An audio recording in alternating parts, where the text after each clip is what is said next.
오늘 우리에게 주시는 하나님의 말씀은 마태복음 7장 24절에서 27절까지 말씀입니다. 제가 봉독해 드립니다. 그러므로 누구든지 나의 이 말을 듣고 행하는 자는 그 집을 반석 위에 지은 지혜로운 사람 같으리니 비가 내리고 창수가 나고 바람이 불어 그 집에 부딪히되 무너지지 아니하나니 이는 주추를 반석 위에 놓은 까닭이요 나의 이 말을 듣고 행하지 아니하는 자는 그 집을 모래 위에 지은 어리석은 사람 같으리니 비가 내리고 창수가 나고 바람이 불어 그 집에 부딪힘이 무너져 그 무너짐이 심하니라. 아멘. 오늘 말씀의 제목은 신앙의 부동산, 당신의 믿음의 집은 튼튼합니까? 라는 제목으로 함께 은혜를 나누기를 원합니다. 여러분의 집은 안전하고 튼튼합니까? 요즘 들어 뉴스를 보게 되면 부실 공사를 한 아파트들이 많다라고 하는 소식을 듣게 됩니다. 요즘 철근 값도 비싸고 또한 시멘트 값도 비싸다 보니까 넣어야 할 철근과 시멘트를 빼먹고 짓는 경우가 있었습니다. 그래서 인천에 있는 곧 입주해야 하는 이 아파트 주차장이 무너져 내렸다라고 하는 소식을 뉴스를 통해서 듣게 되었죠. 나라에서 온통 난리가 아니었습니다.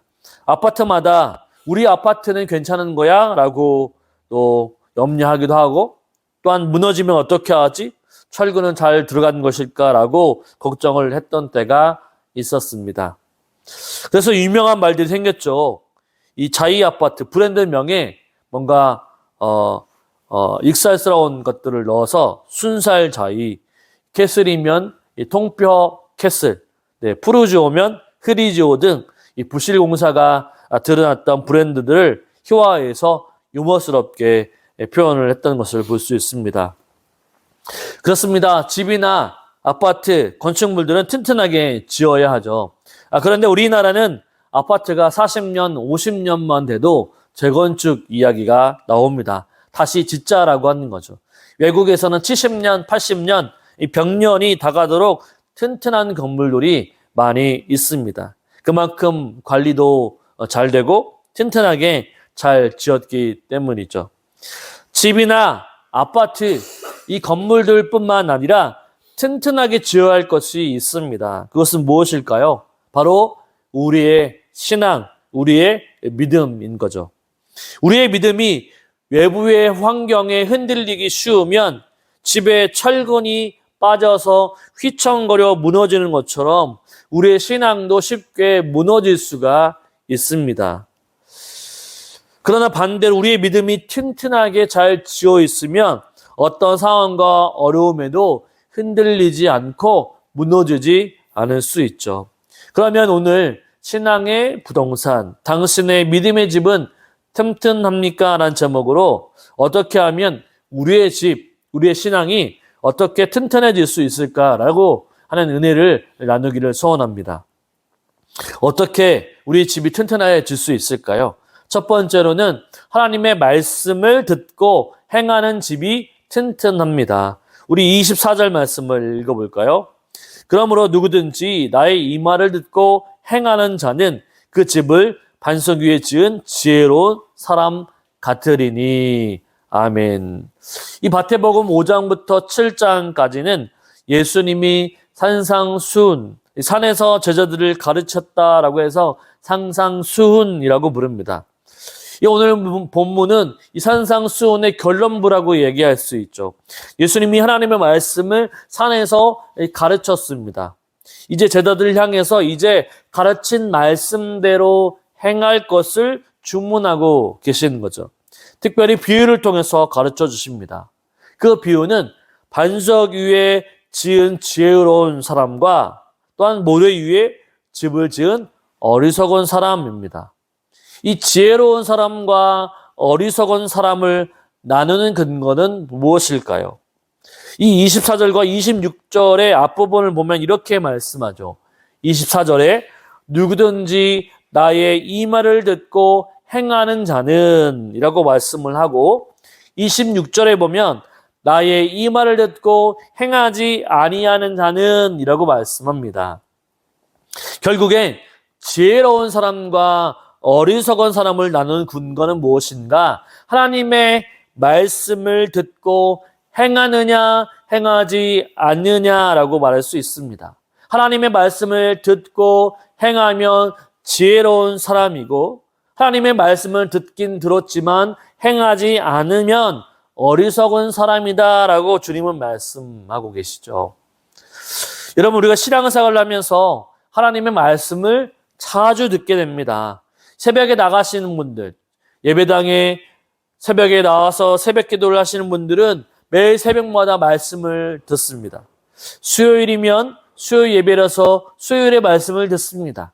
금요일이면 금요 기도회라고 말씀을 듣습니다. 주일에는 오전 예배, 오후 예배라고 하면서 말씀을 듣죠. 그것뿐입니까? 유튜브라고 하는 자신이 좋아하는 목사님의 말씀을 이 유튜브를 통해서 듣게 되죠. 어떤 분은 본인이 다니는 이 교회의 말씀, 하나님의 말씀을 주일 예배를 통해서 듣고, 또 어떤 분은 유튜브를 통해서 바로 다른 교회 목사님의 말씀을 듣는다고 합니다. 바로 오늘 우리의 시대는 말씀에 기갈이 있는 시대가 아니라, 말씀이 희미한 시대가 아니라 말씀의 홍수 속에서 살아가는 시대가 바로 우리의 시대입니다. 인터넷, 유튜브, 기독교 방송국, 기독교 라디오들을 통해서 끊임없이 하염없이 수많은 설교들이 우리 귓가에 들리기도 합니다. 다 귀한 말씀들이고 우리가 들어야 할 말씀이죠. 그러나 우리가 듣기는 많이 듣지만 정작 한 가지 빠진 게 있습니다. 무엇이죠? 말씀대로 행하는 거죠. 듣긴 들었지만 듣는 것으로 너무 익숙한 나머지 듣는 것으로 끝나는 사람들이 많습니다. 성경은 듣는 것으로 끝나는 것이 아니라 듣고 행하라라고 얘기합니다. 말씀대로 행하라라고 하죠. 하지만 우리는 어떻습니까? 듣긴 듣지만 바로 말씀 따로 행함 따로라고 생각합니다. 그래서 편하게 신앙생활을 하려고 하는 사람들이 참으로 많이 있죠. 네, 하나님의 말씀은 동일합니다. 성경에 기록된 대로 하나님의 말씀은 변함이 없습니다. 그러나 그 말씀대로 제대로 듣지 않고 제대로 행동하지 않는 사람들은 참으로 많이 있죠. 왜냐하면 말씀이 우리를 바로 어렵게 만들기 때문이죠. 목회자인 저부터 그럴 때가 많습니다. 여러분, 집을 튼튼하게 잘 지려면 어떻게 해야 할까요? 바로 설계대대로, 집의 도면대로 집을 제대로 지으면 됩니다. 어디에 어떤 물건을 놓고 어떻게 할지 도면에 다 나와 있기 때문이죠. 그래서 그 도면대로 하면 되는데 바로 그 도면대로 하게 되면 튼튼한 집을 지을 수 있는 것입니다. 그런데 어떻습니까? 도면대로 하지 않고 들어가야 할 철근을 많이 누락하게 되면 이익을 보려고 시멘트도 적게 넣고 또한 비가 올 때 타설을 하지 말아야 하는데 공사 기간을 줄이기 위해서 불법을 자행합니다. 그러면 아파트나 집은 튼튼하게 지을 수 없습니다. 바로 하자가 발생하는 것이죠. 우리의 신앙생활도 마찬가지라고 말할 수 있습니다. 하나님의 말씀을 잘 듣고 행하면 하나님의 뜻이 이 땅 가운데 이루어지는데 내 편한 대로 듣고 내 편한 대로 행동하면 하나님의 말씀은 바로 능력이 나타나지 않습니다. 바로 제자는 제자의 사명을 다 알고 성도는 성도의 모습으로 살아가야 할 수 있습니다. 그런데 말씀도 제대로 듣지 않고 말씀을 들은 대로 행하지 않는다면 바로 신앙의 견고한 집을 지을 수 없습니다. 우리가 잘 아는 대로 순종에 대한 구약의 말씀이 있죠. 사무엘상 15장 22절입니다. 사무엘이 이르되 여호와께서 번제와 다른 제사를 그의 목소리를 청종하는 것을 좋아하심같이 좋아하시겠나이까. 순종이 제사보다 낫고 듣는 것이 순양의 기름보다 나으니. 아멘. 이 사무엘이 이 사울 왕에게 한 말입니다. 순종이 제사보다 낫다라고 하는 말이죠. 제사로 얘기하면 지금의 예배를 뜻합니다. 어떻게 순종이 예배, 하나님께 드리는 예배보다 낫다라고 말하는 것일까요? 예배가 제일 중요하지 않습니까? 그런데 왜 순종이 중요하다라고 사무엘은 말하는 것일까요? 여러분, 아무리 많은 예배를 드려도 신령과 진정으로 온 마음을 다해 드리지 않은 예배는 헛된 것이 됩니다. 하나님이 받으시지 않은 거죠. 로마서 12장의 바울도 우리에게 거룩한 산제사를 드리라고 말씀하고 있습니다. 신령과 진정으로 드려진 예배뿐만 아니라 일상의 삶 가운데서 하나님의 말씀과 뜻대로 행하는 삶을 통해 거룩한 산제사로 드리라고 얘기하고 있는 거죠. 그러나 말씀과 뜻대로 행하지 않은 것이 우리들의 문제입니다. 우리는 아담의 아들 가인과 아벨의 제사를 통해 어떻게 예배드리는 것이 또한 좋은 것인지를 살펴볼 수가 있습니다. 가인은 곡식으로, 아벨은 양으로 제물을 하나님께 드렸습니다. 그런데 하나님은 아벨의 제사를 받으시고 가인의 제사는 받지 않으셨죠. 구약에서는 왜 받지 않으셨는지 답이 없지만 신약에는 답이 있습니다. 히브리서 11장 4절을 보면 믿음으로 아벨은 가인보다 더 나은 제사를 하나님께 드림으로 의로운 자라 하시는 증거를 얻었으니 하나님이 그 예물에 대하여 증언하십니다. 그가 죽었으나 그 믿음으로써 지금도 말하느니라. 아멘. 가인과 아벨은 똑같이 하나님 앞에 예배를 드렸습니다. 하지만 오직 이 아벨의 제사만 하나님께서 받으셨죠. 제물의 내용이 중요한 것이 아닙니다. 얼만큼 하나님께 믿음으로 드렸는지가 중요하죠. 듣기는 듣지만 하나님의 말씀대로 순종하지 않을 때 하나님은 그 집을 허무시죠. 무너지게 하십니다. 믿음은 결국에는 하나님의 말씀을 잘 듣고 그 말씀대로 순종하는 데 있습니다. 듣기는 듣지만 순종하지 않으면 아무것도 아닌 거죠. 하나님의 말씀을 듣고 순종할 때에 하나님의 역사가 일어나게 되어 있습니다. 듣긴 듣지만 행하지 않을 때 우리는 아무것도, 하나님의 능력도 하나님을 경험하는 것도 할 수가 없는 거죠. 그래서 로마서 2장 13절에서는 이렇게 얘기합니다. 하나님 앞에서 율법을 듣는 자가 의인이 아니요 오직 율법을 행하는 자라야 의롭다 하심을 얻으리니. 야고보서 2장 26절에도 얘기합니다. 영혼 없는 몸이 죽은 것 같이 행함이 없는 믿음은 죽은 것이니라. 아멘. 그렇습니다. 여러분, 우리는 하나님의 말씀을 듣는 것으로는 만족해서는 안 됩니다. 수많은 말씀들이 들려와도 그 한 말씀 가지고 순종할 때에 위대하신 하나님을 경험할 수 있는 거죠. 우리가 구원받은, 바로 예수 그리스도로 말미암아 구원받은 자는 구원받은 자답게 살아갈 때에 바로 구원의 증거의 삶이 있는 거죠. 우리가 구원받았다라고 하는 거 어떻게 알 수 있습니까? 구원받은 자처럼 살아갈 때에 구원의 열매가 그 안에 있게 되는 것이죠. 저와 여러분, 신앙은 하나님의 말씀을 듣고 순종할 때에 튼튼하게 지어져 갑니다. 순종하지 않는 믿음은 금방 허물어지고 또한 낡아지고 없어지기 때문이죠. 그러므로 저와 여러분, 하나님의 말씀을 들으며 들은 말씀대로 순종하며 나가길 수 있는 저와 여러분의 삶이 되시기를 주님의 이름으로 축원을 드립니다. 아멘. 두 번째로는 풍파와 고난에도 무너지지 않는 집이 튼튼합니다. 우리 25절 말씀을 한번 읽어보겠습니다. 25절. 비가 내리고 창수가 나고 바람이 불어 그 집에 부딪히되 무너지지 아니하나니 이는 주추를 반석 위에 놓은 까닭이요. 아멘. 이 집이 튼튼하려면 도면대로 제대로 집을 지어야 할 것입니다. 그 다음에 튼튼한 집의 요소는 무엇일까요? 홍수나 또한 지진이 와도 무너지지 않는 집이 튼튼한 집입니다. 오늘 본문 25절과 27절은 비유를 통해서 어떤 집이 더 튼튼한가라고 하는 것을 보여줍니다. 25절, 27절은 거의 같은 단어를 사용하여서 중반부까지 등장합니다. 비가 내리고 창수가 나고 바람이 불어서 그 집에 부딪히게 됩니다. 여기서까지는 25절과 27절은 똑같습니다. 그런데 그런 요인으로 인해서 결과는 다르게 나타납니다. 반석 위에 지은 집은 무너지지 않죠. 그 이유는 주추를 반석 위에 놓았기 때문입니다. 이 주추라고 하는 것은 기초 아니면 기초석이라고 하는 말이죠.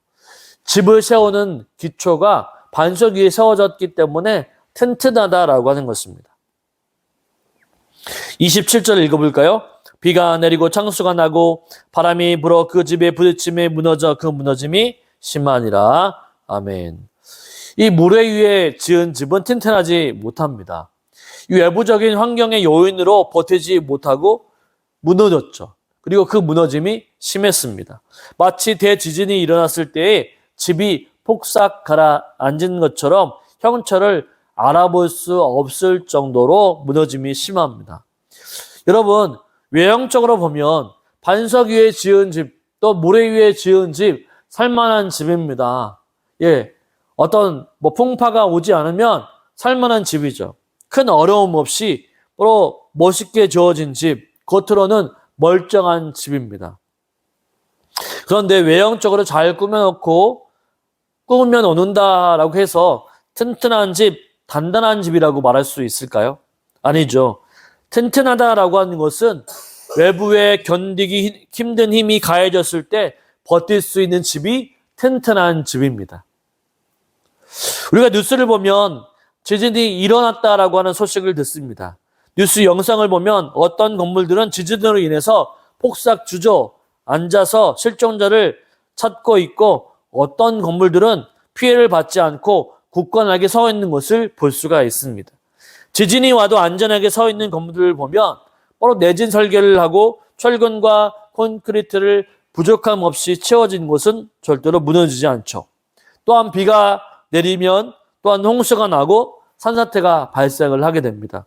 산사태가 일어나면 많은 흙이 내려와서 쏟아져 내려오게 되는 거죠. 그러면 흙이 떠밀려 오기 때문에 튼튼하게 지은 집이 아니면 흙과 함께 쓰러져 가는 것이 바로 그런 집이죠. 무너지는 것이죠. 여러분, 어떤 집이 튼튼한 집입니까?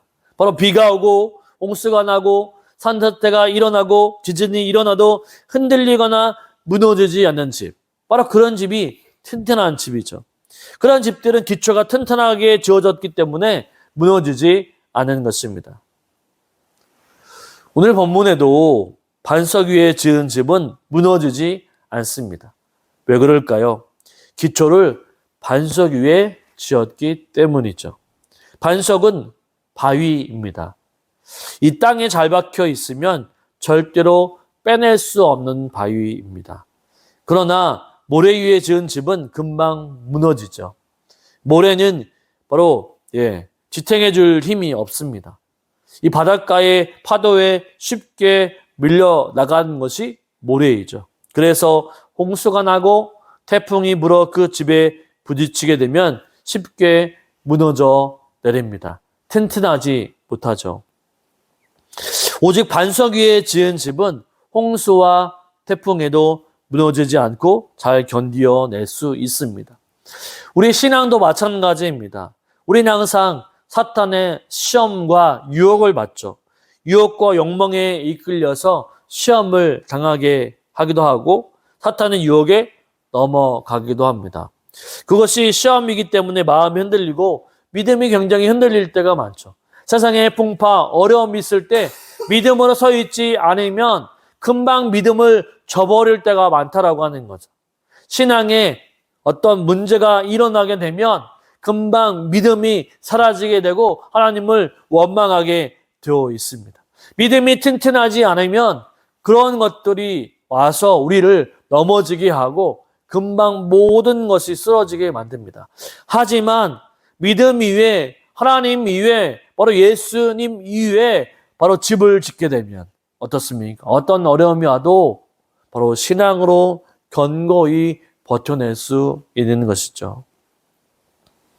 여러분, 우리가 하나님의 말씀대로 어떤 풍파와 어려움이 와도 견뎌낼 수 있는 믿음을 가져야 합니다. 모래 위에 집은 어떤 사람들입니까? 바로 연약한 어린아이의 신앙을 가진 사람들입니다. 외부의 자극이 오면 쉽게 무너지게 되고 쉽게 유혹을 당하는 사람들이 어린아이의 신앙을 가지고 있는 사람들이죠. 그래서 그 무너짐이 심하게 되는 거죠. 그러나 이 반석 위에 지은 집, 이 강한 집은, 튼튼한 집은 어떻습니까? 바로 예수 그리스도의 신령한 분량에 이르기까지 자라가는 사람으로서 어떤 어려움이 와도 바로 견뎌낼 수 있는 힘 있는 사람들이죠. 그래서 주님은 이렇게 얘기합니다. 에베소서 4장 13절 14절에서 우리가 다 하나님의 아들을 믿는 것과 아는 일에 하나가 되어 온전한 사람을 이루어 그리스도의 장성한 분량이 충만한 데까지 이르느니 이는 우리가 이제부터 어린 나이가 되지 아니하여 사람의 속임수와 간사한 유혹에 빠져 온갖 교훈의 풍조에 밀려 요동하지 않게 하려 함이라 라고 얘기합니다.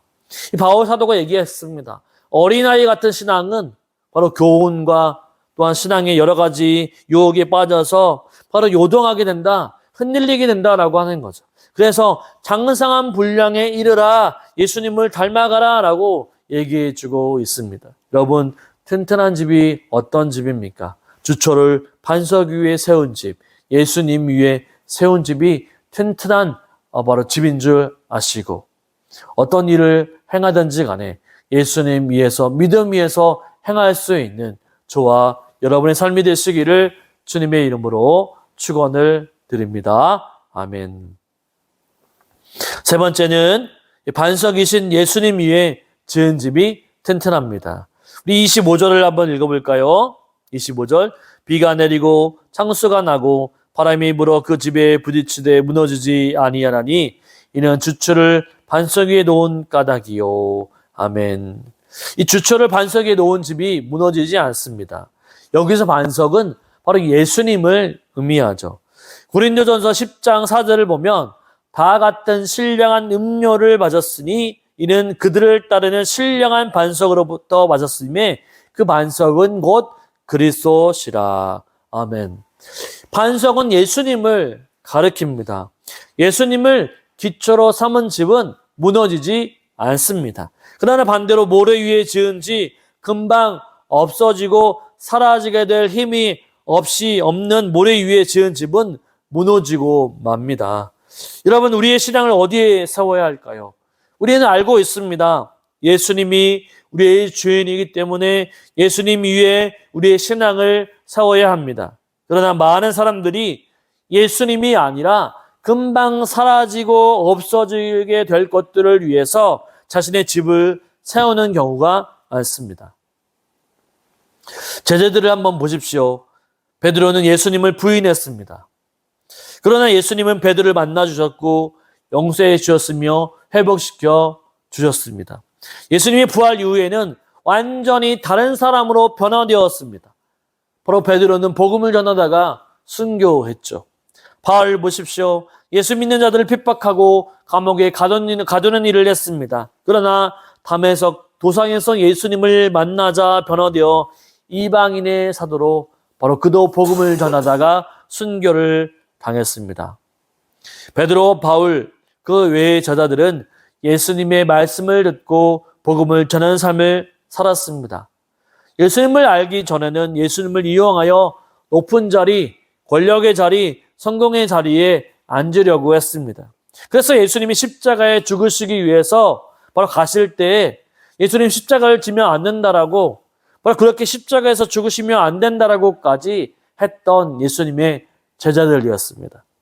예수님이 십자가에서 죽으실 때 제자들은 주님을 배반하고 또 멀리하며 바로 주님을 떠났습니다. 바로 주님을 제대로 알지 못하면 모래 위에 지은 사람들처럼 조그만한 고난에도 바로 주님을 떠나고 배반합니다. 신앙이 얕습니다. 어린아이가 됩니다. 그러나 십자가에서 죽으시고 부활하신 주님을 만났을 때 바로 이제 제자들은 변화되었습니다. 부활하신 예수님을 만났고 그분이 예수님, 바로 메시아라고 하는 사실을 알게 되었을 때 이제 그들은 모든 것을 버리고 주님을 따르기 시작한 것입니다. 주님이 살아계심을, 또 살아계신 주님을 알게 될 때 바로 제자들은 비로소 예수님을 자신의 주인으로 고백하고 주님을 위해 사는 자가 되었습니다. 이제 그 이후로 그들은 어떠한 고난과 어려움에도 주님을 배반하지 않고 말씀을 전하며 어떠한 고난에도 고난을 이기며 승리했습니다. 바로 살아계신 주님을 만나게 될 때에 반석 위에 계신 바로 그 위에 자신의 믿음을 세우게 될 때 어떤 어려움과 고난과 핍박에도 절대로 요동치 않고 흔들리지 않은 믿음을 바로 살아갈 수가 있게 되는 것이죠.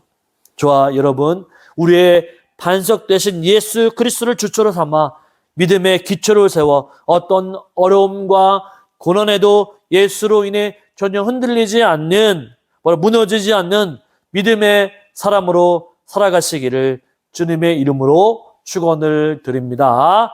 아멘.